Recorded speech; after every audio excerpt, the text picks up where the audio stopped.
설명드리도록 하겠습니다. 자, 용도구역 얘기는 자, 두 가지 관점에서 일단 출발을 해야 되죠. 앞서 공부했던 주제 중에 하나가 용도구역이 뭐냐라고 했을 때 이렇게 정의를 했습니다. 용도지역 및 용도지구의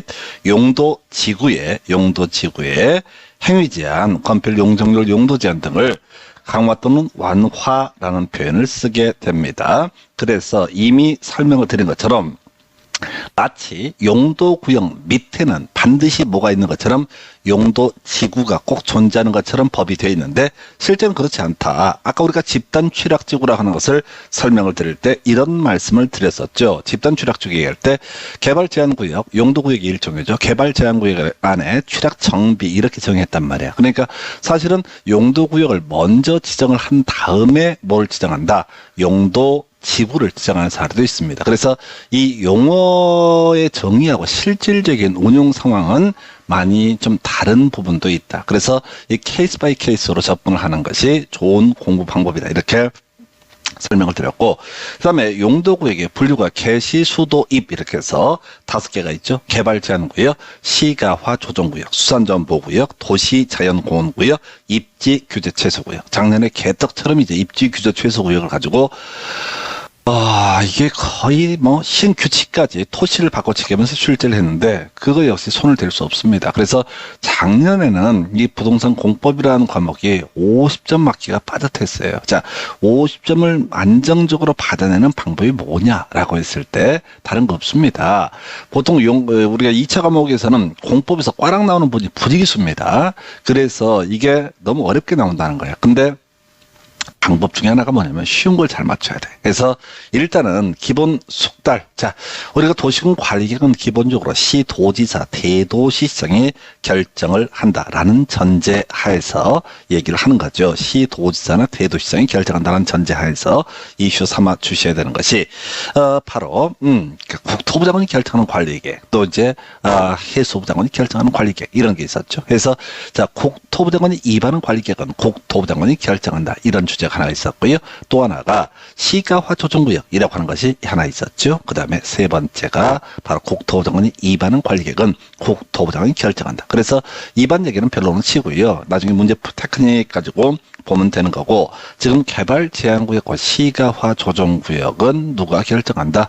국토부 장관이 지정을 한다. 이렇게 전제를 삼아주고요. 그 다음에 강가나 바닷가 쪽으로 도시가 확장되는 걸 막기 위한 것을 수산자원보호구역이라고 부르게 되죠. 바로 해수부 장관이 결정한다라고 할 거. 요렇게 이제 할 테고, 그 다음에 네 번째 항목. 자, 이게 이제 결정권자 파트 출제 이슈라고 그랬어요. 그래서 도시자연공원구역이란 있게 됩니다. 그래서 이 도시자연공원구역 겁나 길어서 읽으면 안 되고요. 시도지사, 대도시청이 결정한다라고 이렇게 돼 있습니다. 자, 그리고 입지규제 최소구역은 외운 적이 없어. 왜?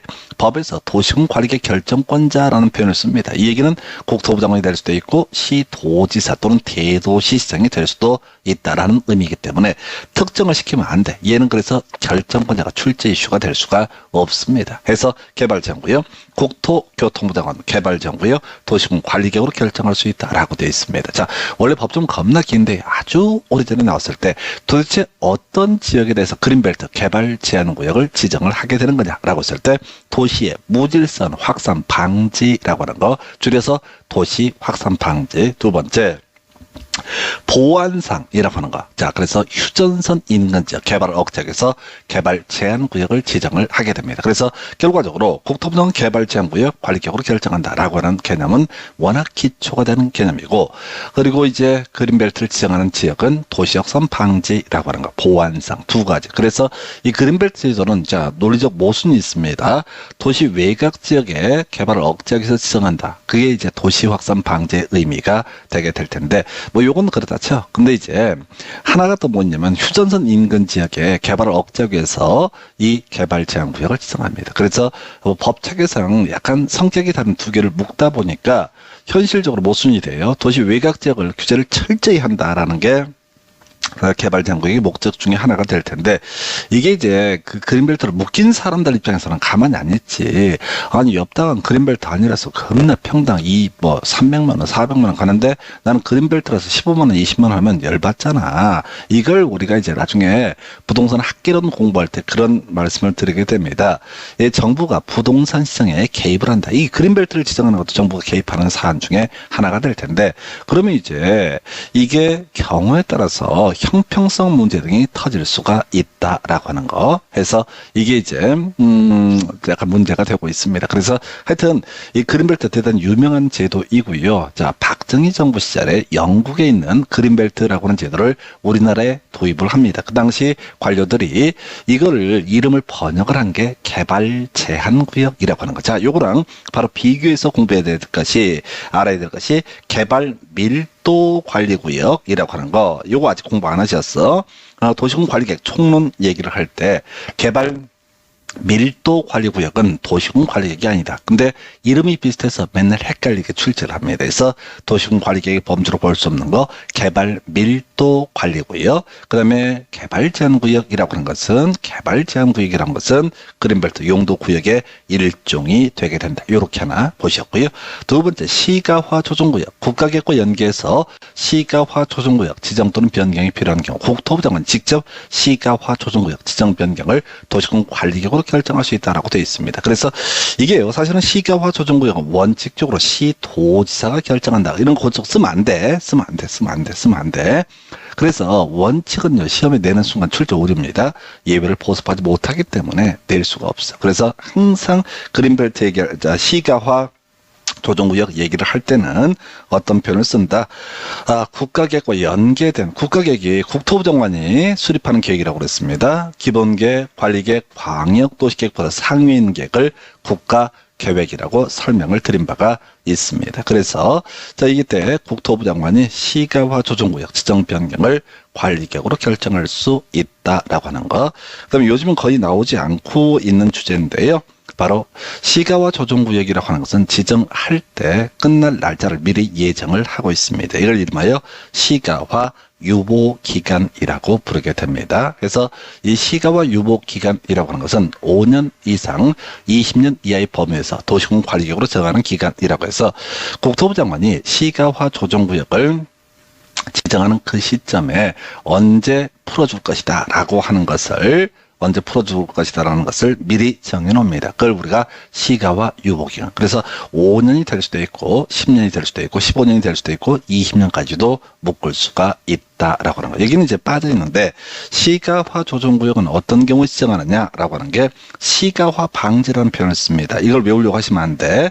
지금 뭘 외워야 되냐면 바로 개발 제한구역, 도시 확산 방지는 뭐가 되고 개발 제한 구역이 되게 될 테고, 시가화 방지는 시가화 조정구역. 그러면 이제 도시 확산 방지와 시가화 방지 차이가 뭐냐? 그 말입니다. 억지로 말을 만들어낸 거야. 그래서 결국은 개발하지 말라라고 하는 것은 동일한 관점으로 접근을 해볼 수가 있습니다. 그래서 시가화 방지 이렇게 한번 설명드렸고요. 그 다음에 시가화 조정구역 지정에 관한 도시군 관리계획 결정이라고 하는 거, 시가화 유보기간이 끝난 날의 다음 날부터 효력을 잃는다라고 해서 포인트는 다음 날이 되겠죠. 자, 우리 공법에서는 대부분이 다음 날이란 말이 들어가게 됩니다. 자, 근데 우리 앞에서 공부할 때 도시군 관리계획 결정의 효력 발생 시기라고 해서 뭐라고 얘기했냐면 지형 도면을 고시가 된 날부터 효력이 발생한다. 이렇게 돼 있었거든요. 그래서 걔를 맨날 틀리게 뽑을 때 지형 도면을 고시가 된 날의 다음 날부터 효력을 발생한다. 이렇게 말장난합니다. 그래서 그것만 그날 딱 그 효력이 발생하고요. 나머지는 다 실효 이런 것들도 항상 다음 날 이런 표현을 쓰게 됩니다. 그래서 이게 이제 시가화 조정구역 국토부 장관이 결정하는 사안에 대해서 두 가지 쟁점을 추가적으로 설명을 드렸습니다. 그래서 다시 한번 가면은요, 시가화 조정구역 국토부 장관 시가화 방지 등을 위해서 지정을 하게 될 테고, 그다음 묶어버리는 기간, 개발을 못하게 묶는 기간을 시가화 유보기간. 이 시가와 유보기간은 국토부 장관 등이 5년 이상 20년 이하의 범위에서 정하는 기간이 되게 될 것이고요. 그래서 시가화 유보 기간이 끝나게 되면 그 끝난 날의 다음 날부터 시가화 조정구역은 자동으로 풀리게 된다. 이걸 우리가 이름하여 효력을 잃는다라고 이렇게 정의를 하게 됩니다. 그래서 자, 국토부 등의 결정하는 관리계획 2개 보셨고요. 용도구역 2개 보셨고, 수산전 보구역 강가나 바닷가 쪽으로 도시가 확산되는 것을 막기 위해서 강가나 바닷가 쪽에 카페, 술집 차리게 되면 물고기들이 안 좋아하나 봐. 그래서 개발 못하게 억제하는 개념을 가리켜서 수산자원보호구역이라고 부릅니다. 그런데 이 수산자원에 관한 부서, 중앙부서는 국토교통부가 아니라 해양수산부입니다. 그래서 해양수산부 장관은 수산전 보호 육성하기 위해서 수산전 보호구역을 지정, 변경을 할 수가 있다. 관리계획으로 결정을 하게 됩니다. 그래서 여기까지가 우리가 용도구역, 개, 시, 수도, 입 중에서 중앙정부에서 결정하는 개념이 되겠습니다. 자, 그런데 도시자연공원구역, 얘는 중앙정부가 아니라 누가 결정한다? 지자체장, 시도지사, 대도시장이 결정을 하게 됩니다. 목적 읽어보지 마세요. 이 목적이라고 하는 것과 사실은 그린벨트 개발제한구역의 지정 목적을 법조문 원문을 보게 되면 그 말이 그 말처럼 되어 있습니다. 조금씩 용어만 바꾸고 있어요. 그래서 여기서는 지정권자가 누구냐라고 하는 것이 논의의 포인트가 되게 됩니다. 그래서 도시자연공원구역이라고 하는 것은 누가 결정한다? 시도지사, 대도시장이 결정을 하게 된다라고 하는 거. 이렇게 개념을 설명드렸고요. 그 다음에 작년 문제 엽기적으로 냈던 문제가 입지 규제 최소구역. 자, 우리 용도지구 중에서 이런 거 있었죠. 바로 특정 용도 제한지구라고 하는 개념이 있었죠. 자, 그래서 이건 자세한 내용은 모르지만 용도를 제약한다, 제한한다, 규제를 강화시킨다라는 의미였고, 요거에 대응해서 복합용도지구라고 하는 것이 있었죠. 복합용도지구. 자, 이 복합용도지구는 다양한 용도로 쓸 수 있게 해준다, 행위 제한을 완화시킨다라는 의미를 가지고 있습니다. 자, 그래서 지금 이제 용도구역 중에서 개발 제한구역, 시가화 조정구역, 수산자원보호구역, 도시자연공원구역까지는 자, 자세한 내용은 우리 시험 범주가 아니기 때문에 외울 필요도 없고 외울 이유도 없지만 규제를 겁나 강화시킨다라는 뉘앙스를 가지고 있습니다. 자, 그런데 말이죠. 입지 규제 최소구역이라고 하는 것은, 자, 보세요.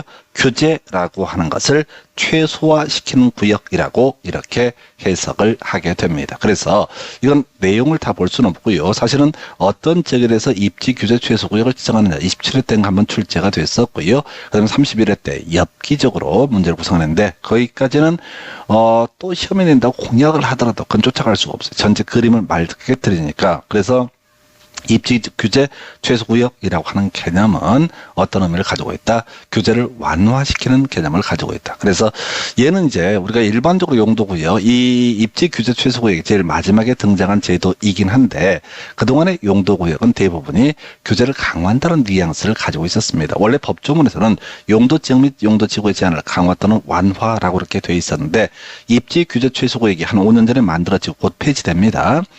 근데 그동안 다 강화 같은 느낌을 줬었어요. 근데 입지 규제 최소 구역이라고 하는 것이 만들어지면서 완화, 그래서 낙후된 구도심이라고 하는 것을 대상으로 해서 개발을 좀 할 수 있게 풀어주는 개념이 바로 입지 규제 최소 구역이라는 개념이 되게 된다. 이렇게 정리를 하게 됩니다. 역시 관리계획으로 결정을 하게 될 테고요. 그래서 이 파트는 기존에 31회 때 좀 엽기적으로 나왔던 문제와는 별개 문제로 여러분이 접근해 가실 때는, 자, 목적, 도시의 무질서한 확산 방지, 개발 제한, 시가화 방지는 시가화 조정구역, 보완상 개발 제한구역, 이런 식으로 걸어가는 지혜 필요할 테고요. 지정권자 당연히 암기하고 가셔야 됩니다. 지정권자 기억을 해 주셔야 되고요. 그리고 나서 수산자원보호구역, 해수부 장관, 도시자연공원구역, 시도지사. 그리고 용도구역이라는 게 관리계획 일종이니까 다 관리계획으로 다 결정을 하게 된다. 과거 시험 24회 때가 나왔던 게 도시군 기본기구 결정안 이렇게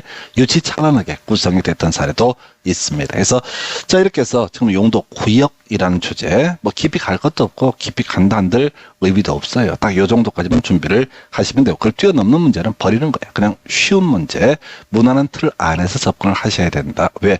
이거 말고도 앞으로 국토기획법 내용만 해도 어마무시하고요. 그 다음에 또 하나가 나중에 도시개발법, 정비법, 뭐 주택법, 건축법, 농지법까지 외울 게 너무 많아. 그래서 특정한 주제 뭐 하나 나왔다고 그래서 우리가 기출 문제를 가지고 잘못 공부하시는 분들의 특정한 주제를 파버리는 분들이 있어요.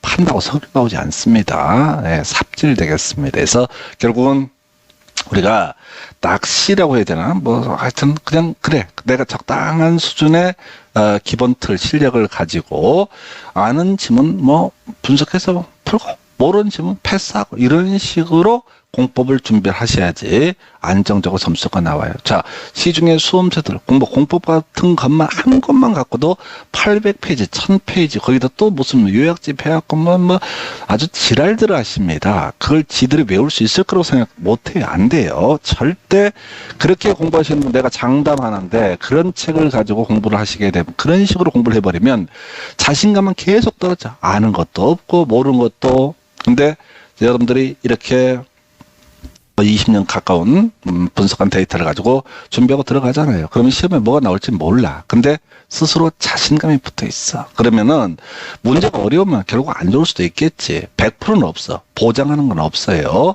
그런데 확률상 다른 과목과의 관계까지 고려하시게 되면 이게 가장 합리적인 공부 방법이다라고 하는 거 이렇게 말씀을 드립니다. 자, 용도 구역이라는 주제 보셨고 자, 1분 끊었다가요. 이제 기반 시설의 설치 정비 계량 중에서 단순 암기해야 될 영역 요걸 좀 체크를 해 드리도록 하겠습니다.